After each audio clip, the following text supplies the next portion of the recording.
You're just so fascinating. I wish we would die. You know, I can't wait to talk to you another day. And Good. I can ask more. You know, I have to be still and just react to what you're saying, but it's fascinating life. It's been a good life. It's so nice to feel that way, isn't it? I've been very lucky. I've been so lucky. From the first job that I fell into. So let's finish on. Okay, so prop box. The Dangerous Corners, the end of it, the play starts again with the dinner party, and the cigarette box gets passed around, and the woman who initially made the initial remark that led to the other remark doesn't say it, and it just goes on to the next person and the next person, and then they all go home, and so all the secrets and all the misery and all the hatred and all the problems that these people have with each other are never brought out. So it's a very interesting play. We were in rehearsal, and this stupid cigarette box, we always had to know where it was. And he refused to allow us to have a prop. He said, no, you have to pretend. I said, why? Just give me a piece of wood, anything, at least we know where the damn thing is. No, absolutely not. And I was playing the lead, and I said, I really, really need to just know when I'm holding it so that if I'm doing this, no. And then he got angry and he said, all right, we're going to break this rehearsal and we will continue when Erika is feeling up to it. And I thought, oh, God. And I guess I really hurt his feelings because I questioned him in front of everybody else. And he was certainly entitled to his reaction. And we did the production. And I was not invited back for the next year, which was probably a good thing. I went to the Alley Theater, and I did 3 or 4 productions there. It was then the new Alley. It was their second year in the new theater, which was wonderful. And I spent a year in Houston when it was still old Houston, not what it is now. That was 1969 to 70.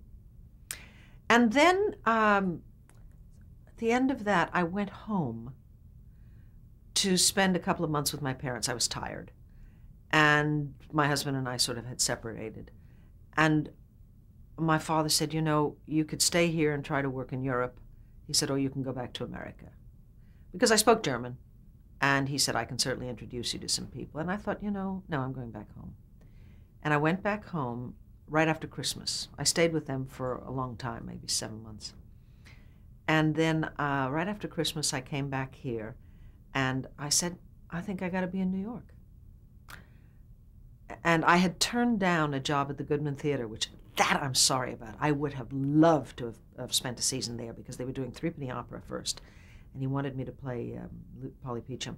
I wish I had, but I didn't. I turned it down to stay with my folks for a bit.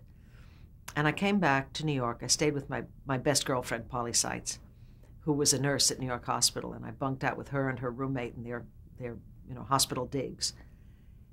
And the first job I got, I had done Othello in Milwaukee, and the director who had directed something else there was doing a production at the Studio Arena in Buffalo. And they asked me if I wanted to do Desdemona, and I said yes. And my agent said, but you have to ask for top salary, which is $200. And I said, okay. And they wouldn't pay it. They said, no, no, no.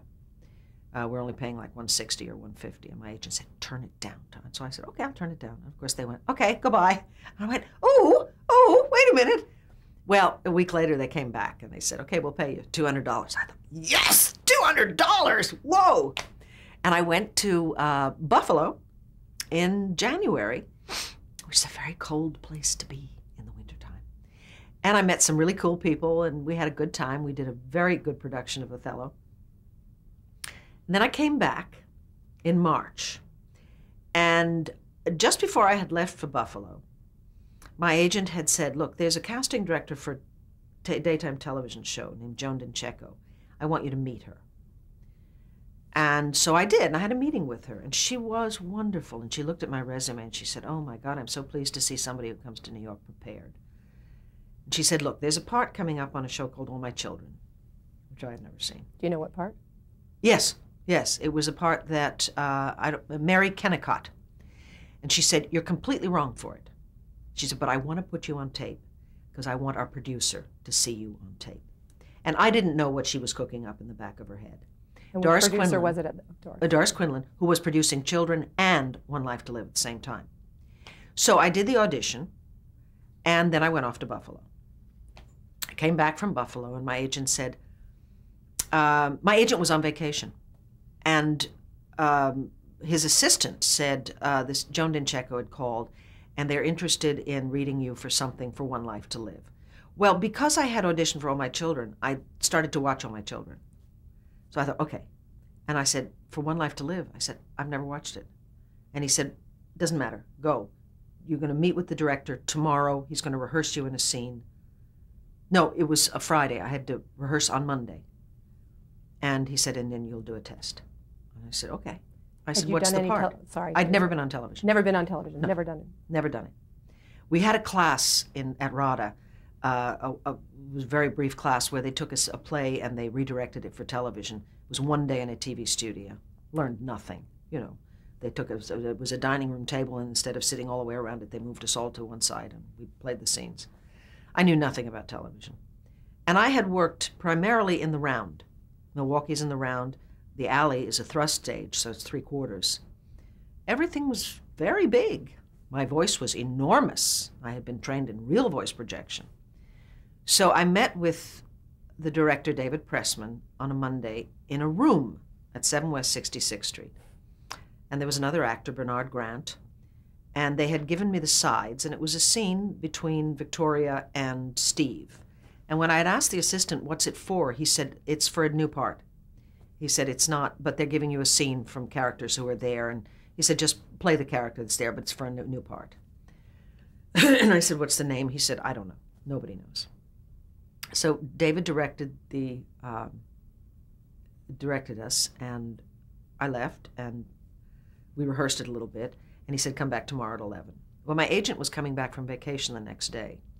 So at 9 or 10 o'clock in the morning, I'm traditionally very early for everything. I was supposed to be there at 11 to do the test, so of course I was there at 10 o'clock, sitting in the lobby like this, waiting. And I thought, oh, I'll call my agent because he's just come back from vacation. And I went to the payphone and I called him and I said, hey, I've got this audition, it's really cool. He said, for what? I said, One Life to Live. He said, great, what part? I said, I don't know, I'm reading something called Vicky. And he kind of paused and he went, really? Oh. And I said, but they said it's not that. They said it's a new part. And he paused again and he said, oh, okay. He said, well, when it's over, come and see me. So I did. I went and did the test, and I was done in a room, not on camera. Agnes Nixon was there, Joan Dincheco, Doris Quinlan. I think Bud Kloss was there because he was the associate on Children. And, of course, David was there. And I think that was it. There was 5 people. And we did the scene, and I looked, and we finished it, and I looked, and there were these 5 faces like this. And I thought, oh, okay, well, I blew that. And Joan Dincheco was very sweet. She said, thank you so much for coming by, thank you. And I left. And Bernie Grant, as we walked out, he kind of thought, he went, Jesus, he said, can I buy you a cup of coffee? You know, he felt so sorry for me. I think he knew I had totally blown it because the looks on their faces, and Bernie was an actor on the show at the time playing Steve Burke. And I said, no, thank you very much. I wanted to run and hide. And I said, no, I'm going to go and see my agent. So I went to my agent, and I sat in his office, and he said, so how did it go? And I said, I don't know. They were all very stony-faced. And he said, really? He said, so what was the scene? And I said, it was between Vicky and Steve. And he said, oh, okay. And his phone rang, and he picked it up, and he talked for a minute. And he went, yes, no, oh, I see. Okay, fine. And he hung up. And we continued our conversation. And about 5 minutes later, he said, oh, by the way, he said, that phone call, that was them. And I said, who's them? And he said, One Life to Live. And I said, oh. And he said, yeah, you got the part. And I said, I did? And he said, yes. And I thought, okay, it's March. It was March 16th. And I thought, okay, they won't want me to start right away. I'll figure out how to work on television. I'll go and take a class. I'll do something. And he said, the bad news is you start tomorrow. And I said, what am I playing? He said, you're playing Vicky. And I said, but they said it wasn't Vicky. And he said, no, it is. And then he said, here's the bad news, he said, for me. He said, my client is currently playing Vicky. He said, and they never told us they were letting her go. And he said, my conversation with them was they wanted me to call her and tell her. And I said, no, you call her and tell her. And the actress playing the part was there that day at work, and they called her at the end of the day, and they said, don't come back tomorrow, which is horrible. And I came the next morning, early again. We rehearsed in a room at the Dorchester Hotel, and I was given the room number, and rehearsal began at 8:30, and I was there at 7:45. Fully made up, in my clothes, all nicely dressed, with my script, nervous as all get out, and I couldn't get into the rehearsal hall. It was a room, it was a little apartment. So I sat on the floor, and all the people who live in the apartment building are all walking past me on their way to work, and they're thinking, who's this kid sitting on the floor here? And finally somebody arrived and opened the door and let me in. And actors started drifting in for rehearsal, and I was just sort of in the corner, and they said, oh, hi, who are you? And I said, and they said, well, what are you playing? I said, Vicky. And they said, no, you're not. I said, well, yes, I am. And nobody had told anybody that they were replacing the character. Only two people knew, Lynn Benish and Ernie Graves, who played my sister and my father. And I had scenes with them that day. So my first day was a little weird. I had never been on television. I didn't know anything. Somebody walked me over. Lynn and Ernie took me in hand. They were so sweet. They walked me over to the studio. You know, I didn't know where the bathroom was. They gave me a dressing room. And I said, I don't know what to do. And David, thank God, David Pressman was directing that day. David, who is the dearest, most wonderful human being and the best director in the world for actors and everything. And thank God David was directing. And we had a wonderful stage manager named Sidney Andrews, who realized immediately how green I was, who gave me, you know, the 5-cent tour through television. And I got through my first day. I don't know. We had, thank God, in those days, a lot of rehearsal. We had a rehearsal in the morning, then we came back to the studio, we had rehearsal on the set, another rehearsal on the set, then we went to hair and makeup, then we had another dress rehearsal, notes, another dress rehearsal, because it was only a half-hour show. And then at 4:30, we started taping. Somehow I got through that day. And did you know anything about Vicky, her backstory, No. her character? No, I knew nothing. People were very kind. As I say, Lynn and Ernie filled me in as much as they could. They told me who she was. They neglected to mention the crazy part of her because she wasn't crazy at the time. They tried to just initiate me in what I needed to know to play the scenes that day. That she came from a very wealthy family, was devoted to her father was devoted to her, she was very close to her sister, very strong woman, very, you know, kind of the essentials. And I got through the day. And then the rest of it is really a bit of a blur. And somehow 35 years have gone by. And I don't know how. I don't know how. It was a wonderful thing. And when my agent had initially called and said, I want you to meet this casting director, Joan Dincheco from the soap opera, he said, do you want to work on a soap opera? And I said, well, it's a job, isn't it? I said, do they pay? And he said, yes.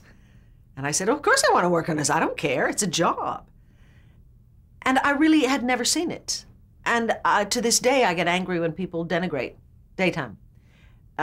It's harder than any other thing in this business. We work at the speed of light.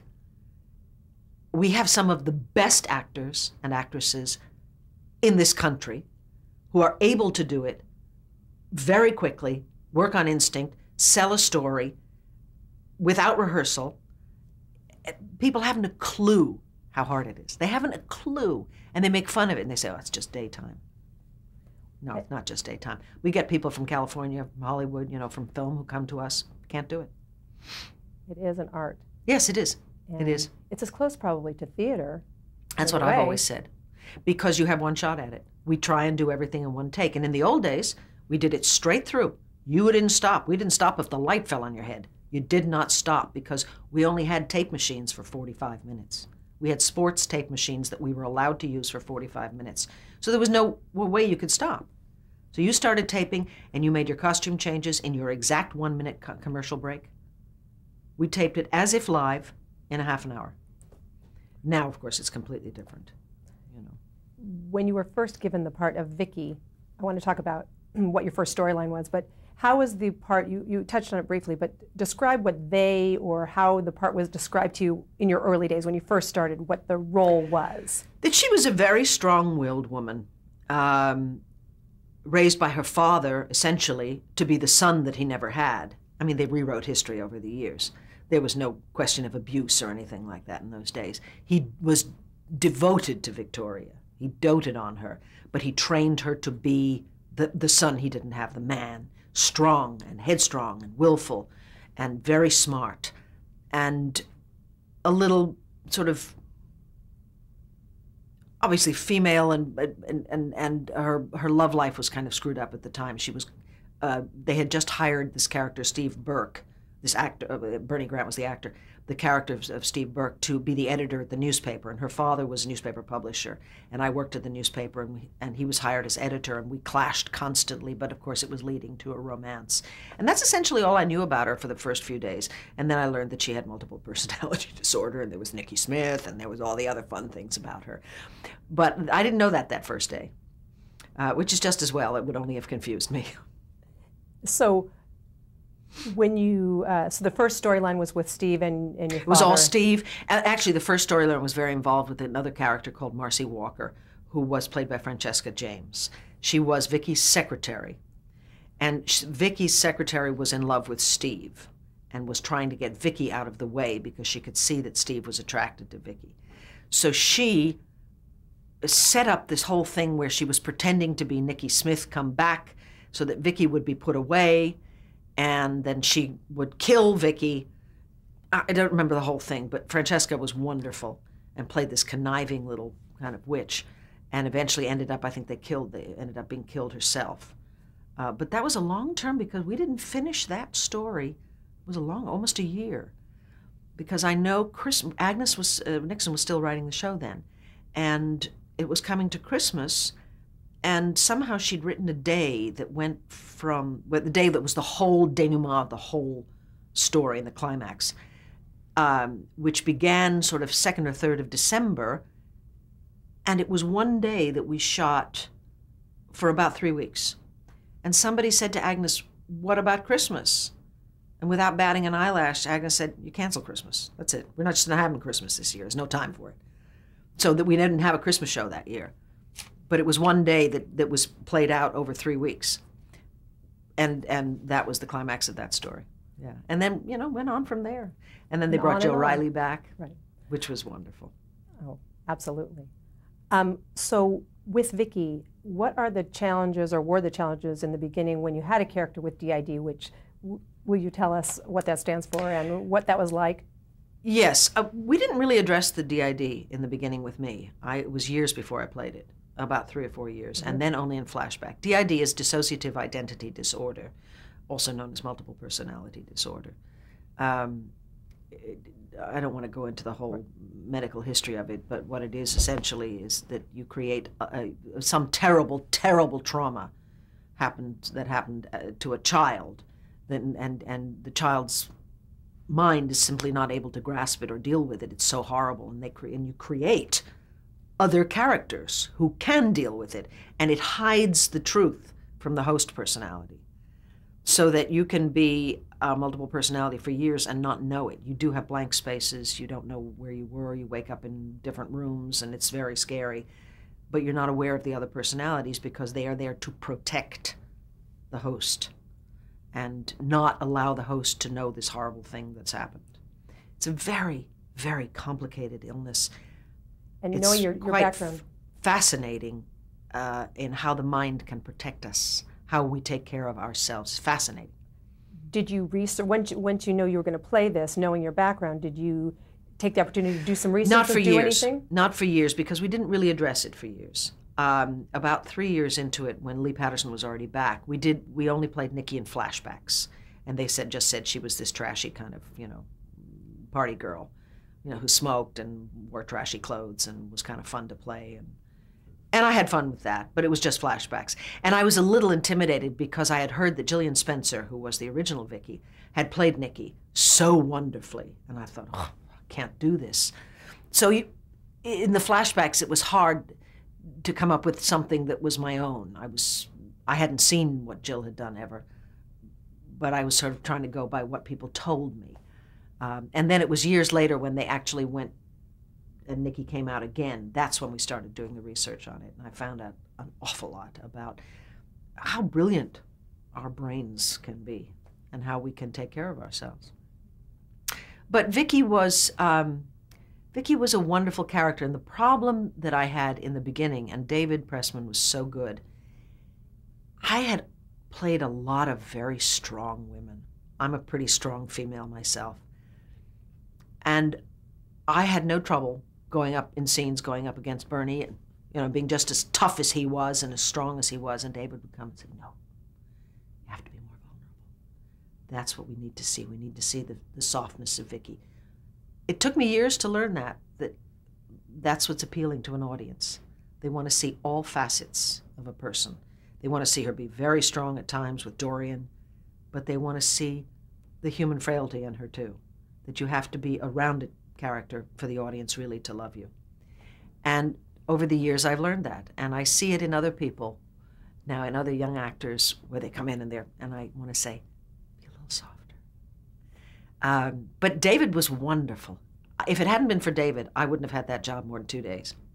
David was brilliant. And David also came to me the first day and he said, okay. He said, number one, you have to hold still. He said, because you keep leaving the frame. Because everything I had ever done in the theater was big.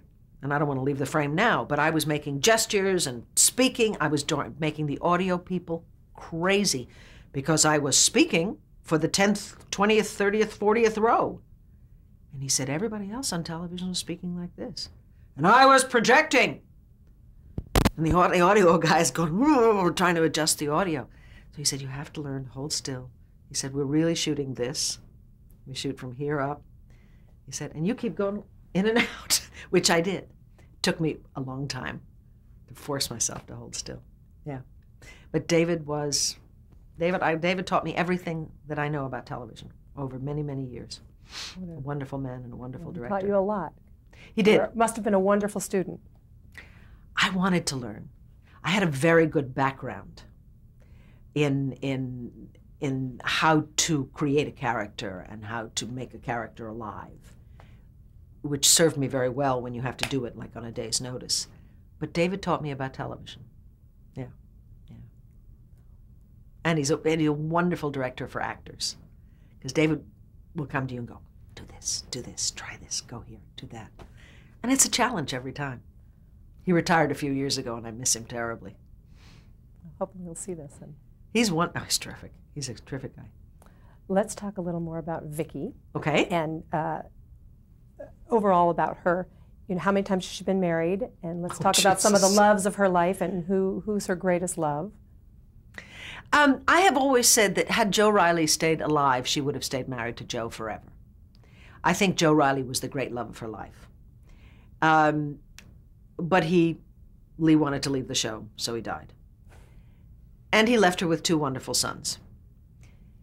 After that, Clint, who she loved very deeply, and until we had a producer who decided that we shouldn't be married anymore, everything was fine.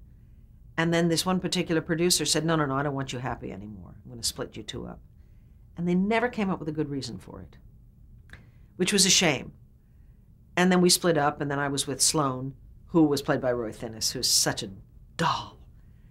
And then I think probably the second big love of her life, because it came at a time in her life when she was older and needy, was Ben. Because it was a whole different relationship. It was something so passionate and so fresh and so strong. And he went to life with Bonnie. But that relationship, I think, could have gone on for a long time, with lots of fireworks and lots of adventure and lots of passion. But actors leave, and you have to make choices and changes. Vicky's not been married really. I mean, there have been a few husbands, and there was the ones they created out of nowhere. Roger Gordon, who was apparently a childhood love, who she married. I don't know. I don't remember. Who else was there? Victoria Lord Riley. Gordon. No, Victoria Lord Gordon Riley Burke. Steve Burke she married, briefly. Kind of, because Joe wasn't around, I think, and married him briefly. And that's when my father came on the show to ask him to give me a divorce, because Joe was back. And then I married Joe Riley again, and then it was Clint, and then Nikki Smith came out and she divorced him, and then I married Clint again. Then I divorced Clint. I think I married him 3 times, I'm not sure. Then I divorced him. I married Sloan. He died like immediately. I'm not very lucky for husbands. And then Ben. And that's where we are now. I'm Mrs. Davidson. All right. You mentioned your father coming back. Yes. Let's talk about your father and the focus in the early years and how that, you mentioned that he was a very important role model, and then when the character was created, you were supposed to be the son he never had. Yes. Let's talk about how that focus of the show in the early years, the Lord family, your relationship with your father, and how that started and how that's evolved. It's completely different now. When I joined the show, they had a very, very loving, strong relationship. The actor who played Victor was Ernest Graves, who was a very large, expansive man. He played him as a very smart, wonderful, warm fellow, but with very little sense of humor. He really had no time for that. And when he did make a joke, it was like once a year he would make a joke. But Vicky adored him, and he adored Vicky. But he was very, very strict with her and very firm with her about morals, about life, about how you behave. He did not approve of her relationship with Joe Riley, because Victor, in those days, came from a very sophisticated, elegant background, very sort of upper class. And Joe was from across the tracks. He was Irish. Also, Meredith, my sister, was involved with Larry Wolek, who was also from across the tracks, Polish, but was a doctor. And he was very upset about that, although he allowed her to marry him, because he was a doctor, I suppose. And then as head writers, and Ernie left the show and was replaced by Shepard Strudwick, who himself was probably the most elegant, classy gentleman in the world. And then we got into, he married Dorian. With the different actor, they decided to go in different directions with the character. But the relationship between Vicky and Victor stayed the same. It was a very strong, loving relationship. She was really afraid of her father, and everything in her whole life was to please father. He was the strongest role model. Her mother had died when she was 6 years old. So it was the only parent she'd ever known. And she was totally, completely dependent on his approval. When Shepard took over, they brought in the character of Dorian, initially played by Nancy Pinkerton. And when Dorian and Victor got married, it set up a kind of hostility, because Vicky and Dorian didn't get along, and Vicky really didn't understand what her father saw in him, in Dorian. And then, of course, when he had his heart attack and Dorian sort of kept him completely secluded and wouldn't let anybody see him, it was a terrible ending for Vicky, because she wasn't even allowed to be with her father at the end. After Shepard, then the character died. Let's hold right there. Yes. Her character died.